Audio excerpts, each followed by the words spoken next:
আপনারা সবাই জানেন বেদ হলো চারটি। কটি বেদ? চারটি। ঋগ, সাম, যজু, অথর্ববেদ, চারটি বেদ। 108টি উপনিষদ, 18টি পুরাণ, মূল গ্রন্থের কথা বলছে, 18টি পুরাণ, পঞ্চম বেদ মহাভারত, আর ব্যাসদেবের 4টি শিষ্য, তার মধ্যে জৈমিনী, আর হলো মহর্ষি বেদব্যাস, আরও দুজন আছে, নাম মনে পড়ছে না। তো তারা নিজেরা গ্রন্থ রচনা করেছেন। এইভাবে সমস্ত গ্রন্থের রচনা হয়েছে। তাহলে শ্রীমদ্ ভাগবত গ্রন্থ সর্বশ্রেষ্ঠ, সর্বোপরি কেন?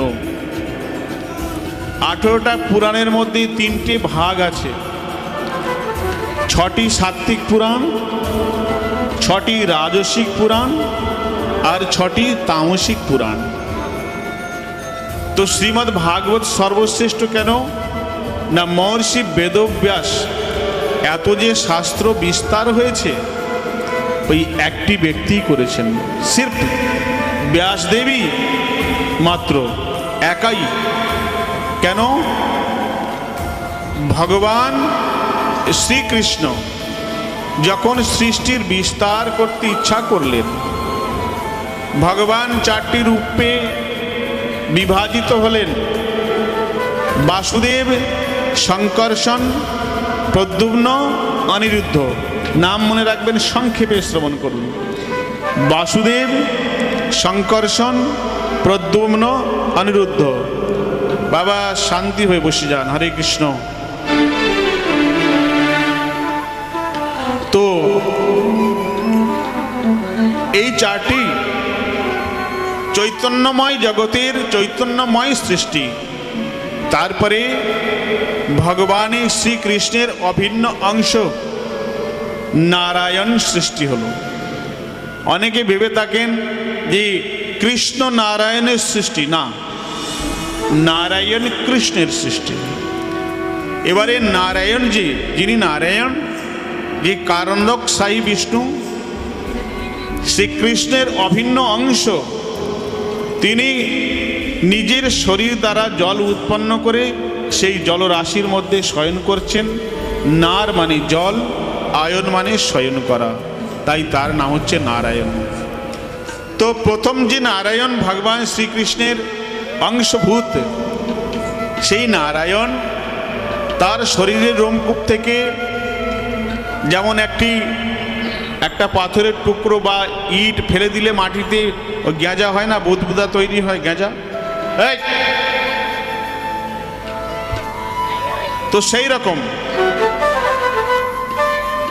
রকম ভগবানের শরীর থেকে অনন্ত গাঁজা তৈরি হচ্ছে, বুদবুদা। তো একটা ব্রহ্মাণ্ড তৈরি হয়ে যাচ্ছে তার দ্বারা। তো এই নারায়ণ ব্রহ্মাণ্ড তৈরি করছে। আবার যখন ব্রহ্মাণ্ড তৈরি হচ্ছে তার মধ্যে একটি ভগবান প্রবেশ করছেন, তার নাম হচ্ছে গর্ভোদকশাহী বিষ্ণু। আবার সেই গর্ভোদকশাহী বিষ্ণু দ্বারা তার নাভি কমল থেকে একটি ব্রহ্মা বিষ্ণু মহেশ তিনও সৃষ্টি হচ্ছে। তো যখন ব্রহ্মাজি ভগবান নারায়ণের নাভি কমল থেকে সৃষ্টি হচ্ছে, সেই ব্রহ্মা সৃষ্টি হওয়ার পরে তখন কি করছেন না মনের দ্বারা সৃষ্টি করছেন। প্রথমে তপস্যা করলেন, তপস্যা করে ভগবান দর্শন দিলেন, বললেন আমার দ্বারা তোমার সৃষ্টি হয়েছে, তাই একটা ব্রহ্মাণ্ডের অধিপতি আমি আপনাকে দিলাম, আপনি সৃষ্টির কার্য করুন। সেই ব্রহ্মা যখন সৃষ্টি করছে, মনের দ্বারা সৃষ্টি, মানসিক সৃষ্টি, ভাবুন। তো সেই মানসিক সৃষ্টিকে বললেন তোমরা সৃষ্টির কাজে আমার সাথে হাত বাড়াও। বলছে না, আমরা ভগবানের ভজন করব। তো ভগবান যে জ্ঞান ব্রহ্মাজিকে দিয়েছিলেন তার নাম হলো বেদ। ভগবান যে জ্ঞান দিয়েছেন তার নাম বেদ। এবারে সেই বেদ, সেই পরিপূর্ণ জ্ঞান ব্রহ্মাজি নিজের পুত্রগণকে শুনিয়ে দিতেন। কি করতেন? হরে কৃষ্ণ।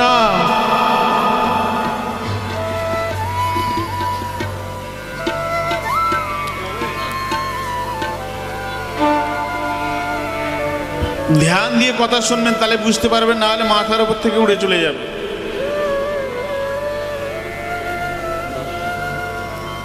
ভগবান যে মন্ত্র শুনিয়ে দিয়েছিলেন তার নাম বেদ। সত্য যুগে মানুষের আয়ু ছিল কত জানেন? 1,00,000 বছর। তারপরে ত্রেতা যুগে একটা শূন্য সরে গেল কত? 10,000। তখনও শুনিয়ে দিলে মনে রাখতে পারতেন। তারপরে দ্বাপর যুগে এলো, তখন মানুষের আয়ু হলো কত? 1,000। তখন এই বেদ মন্ত্র শুনিয়ে দিলে শুনতে পারতেন। কিন্তু যখনই কলিযুগ এসেছে, কলহ যুগ, এই যে বারবার যাচ্ছে আসছে এই কলহ, তো এই কলিযুগে মানুষ 4টে কাজে সবসময় ব্যস্ত থাকে। কেউ তপস্যা করে না, আহার, নিদ্রা, ভয়, মৈথুন, এই 4টে কাজ নিয়ে থাকে, আর 5টা কাজ এদের নেই। তাই ব্যাসজি চিন্তা করলেন, ব্যাসদেব চিন্তা করলেন যে আমি লিখে যদি না দিই এরা কেউ পড়তে পারবে না। তো বেদকে 4টে বিভাগ, 4টে স্টোর করলেন, ঋগ, সাম, যজু, অথর্ব। তো এক একটি বেদে এক এক রকমের মন্ত্র। তাতে কি আছে না, এই সমাজ, এই সংসার সৃষ্টির কার্য বিস্তারিত হবে, আগে সম্পূর্ণ প্ল্যান প্রোগ্রাম রয়েছে তার মধ্যে। সব কিছু মানুষের যা কিছু চাই সব বেদের মধ্যে রয়েছে। কিন্তু চিন্তা করলেন এই বেদের মধ্যে ভগবানকে কেউ খুঁজে পাচ্ছে না। বেদ পড়ার পরে বলছে কোথাও কিছু নেই, ভগবান নেই। তাই তিনি কি করলেন, এই বেদের থেকে উপনিষদ তৈরি করলেন, যার দ্বারা মানুষ ভগবানকে বুঝতে পারে। তারপরে তিনি কি করলেন, এক এক করে 17টি পুরাণ লিখলেন, যাতে করে মানুষের 3টে গুণ, 3টে গণ, 3টে স্বভাব হয়। সতগুণ, রজগুণ, তমগুণ, নরগণ, দেবগণ, রাক্ষসগণ। তো যার যেমন বুদ্ধি সেইভাবে সে পুরাণ অধ্যয়ন করবে। ধীরে ধীরে সাত্ত্বিক বৃত্তি হবে, রাজসিক বৃত্তি হবে, তামসিক পরে রাজসিক, তারপর সাত্ত্বিক, তারপরে এইভাবে ক্রমবাই ভগবানের কাছে নিয়ে যাওয়ার জন্য এত পুরাণ সৃষ্টি করলেন। তারপর চিন্তা করলেন এ তো সব তো বেকার করলাম, কলিযুগে এত আয়ু কম, এই কম আয়ুতে এত পুরাণ উপপুরাণ পড়বে কি করে, সময় কোথায় আছে? চিন্তা দূর হয়ে গেলেন। তাই সেই মহর্ষি বেদব্যাস আশ্রমে উদাস হয়ে গেলেন। নারদজি আসলেন, এসে বললেন, ব্যাসদেব, হে মহর্ষি বেদব্যাস, আপনি আপনার অমোঘ দৃষ্টি, যার দ্বারা আপনি এত গ্রন্থ রচনা করেছেন, তাহলে আপনি এত উদাস কেন? বলছে আমার উদাসীতার কারণ, আমি এত কিছু লিখেছি কিন্তু আমি পরিপূর্ণ শান্তি পাচ্ছি না। বলছে শোনো, যতক্ষণ পর্যন্ত আসল জ্ঞান, রিয়েল জ্ঞান আর ভগবান গোবিন্দের মহিমা গায়ন না হবে, ততক্ষণ পর্যন্ত পরিপূর্ণ হবে না। তাই আমার পিতা ব্রহ্মা আমাকে ভগবান যে মন্ত্র দিয়েছে, যে জ্ঞান দিয়েছে, সেই জ্ঞান আমি আপনাকে দিতে পারি। তো নারদের দ্বারা জ্ঞান প্রাপ্ত করে তারপরে ব্যাসদেব সমস্ত গ্রন্থ রচনা করেছেন। তার জন্যে এই শ্রীমদ্ ভাগবতের মধ্যে 18টা পুরাণের মধ্যে শ্রীমদ্ ভাগবতকে পুরাণ সম্রাট বলা হয়। পদ্ম ব্রাহ্ম গৃহীত চামর যুগ বরাহ সংবীজিত ব্রহ্মাণ্ডে নদিতাৎ পত্র হস্তে স্কন্দাদিবি সংস্তুত শ্রীমদ বৈষ্ণব সেবিতানুগমন सर्वेष्टि सिद्धि प्रदो श्रीमद् भागवता विधो विजयते सम्राट पुराण प्रभो। 18টি পুরাণের মধ্যে পদ্ম ব্রাহ্ম গৃহীত চামর যুগ, পদ্ম পুরাণ, ব্রহ্ম বৈবর্ত পুরাণ, চামর লাগছেন। চামর জানেন, চামর দিয়ে ভগবানের। পদ্ম ব্রাহ্ম গৃহীত চামর যুগ বরাহ সম্বীজিত, বরাহ পুরাণ কি করছে? ভগবানের পাখা দিয়ে হা করছে। ভাগবত মহাপুরাণ বরাহ সম্বিজিত ব্রহ্মাণ্ডেনাধিতৎপত্র হস্তে। ব্রহ্মাণ্ড পুরাণ পিছনে ছত্র নিয়ে দাঁড়িয়ে রয়েছেন। ब्रह्मांडेनाधितत्पत्र हस्ते स्कंदादि संस्कृत। स्कंद पुराण और जितने যত आदि पुराण আছে समस्त भागवत महापुराणे स्तुति করছেন, স্তব করছেন। श्रीमद् भागवत महापुराण সর্বশ্রেষ্ঠ পুরাণ। যেটা মহাপ্রভু এখানে ঘোষণা করেছেন যে আমরা যে ভগবানের ভজন করব, কিভাবে করব। মহাপ্রভু কি বলেছেন? आराध्य भगवान ब्रजेशु तनयं तद्धाम वृंदावनम रमा काचिदुपासना ब्रजबधु वर्गेण या कल्पिता। श्रीमद्भागवतं प्रमाणममलं प्रेमापुमर्थमहान् श्री चैतन्य महाप्रभुर्मतमिदं तत्रादयो न परो।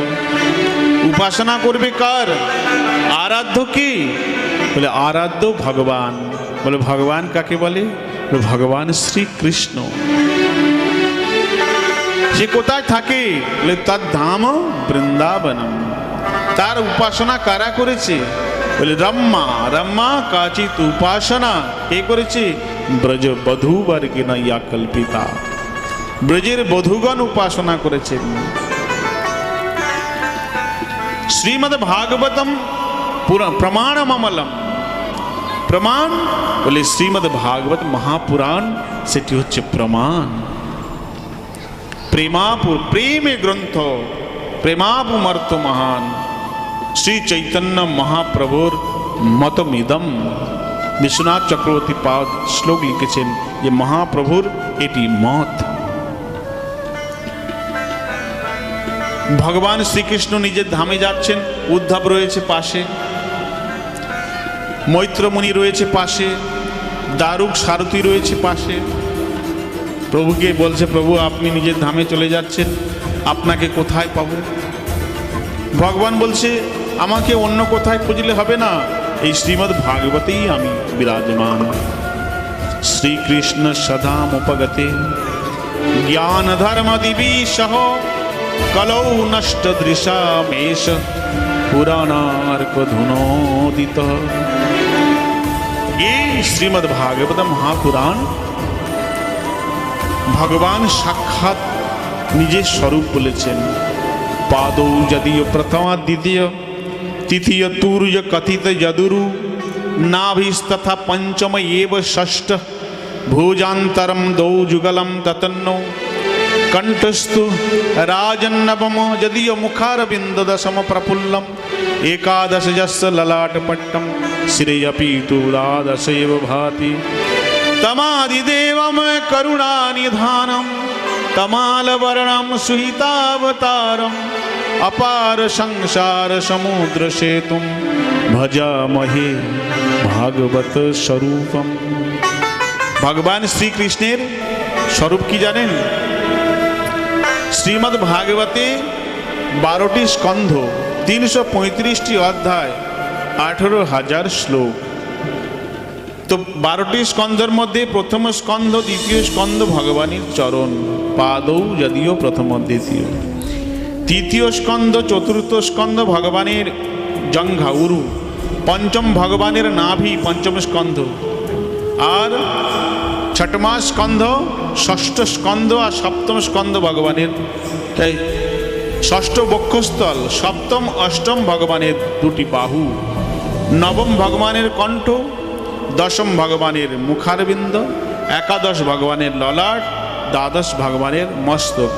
बुझते पारलेन? ताहले कारा बुझते पारेननि एकटु हाथ तुलुन तो देखी। आपनि बुझते पारेननि?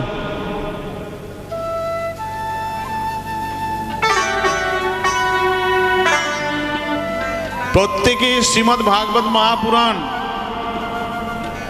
সবাই কিন্তু আপনারা ঘরে শ্রীমদ্ ভাগবত পুরাণ কিনে রাখবেন। ওই যে স্টল লাগিয়েছে দোকান, ওখানে জিজ্ঞাসা করবেন গোরখপুরের শ্রীমদ্ ভাগবত 580 টাকা হয়তো নেবে। আমি তো নিয়েছিলাম 540 টাকা করে। তো দুটো খণ্ড, প্রথম খণ্ড দ্বিতীয় খণ্ড এইরকম আপনারা পাবেন, বেশি দাম নয়। দুটো খণ্ড আপনারা কিনে রাখবেন। পড়তে যদি না পারেন, যদি বলেন যে পড়তে পারি না, ভালো করে এরকম সুন্দর একটা চকচকে কাপড়ে বাঁধবেন, ওপরে তুলসী দিয়ে প্রণাম করবেন।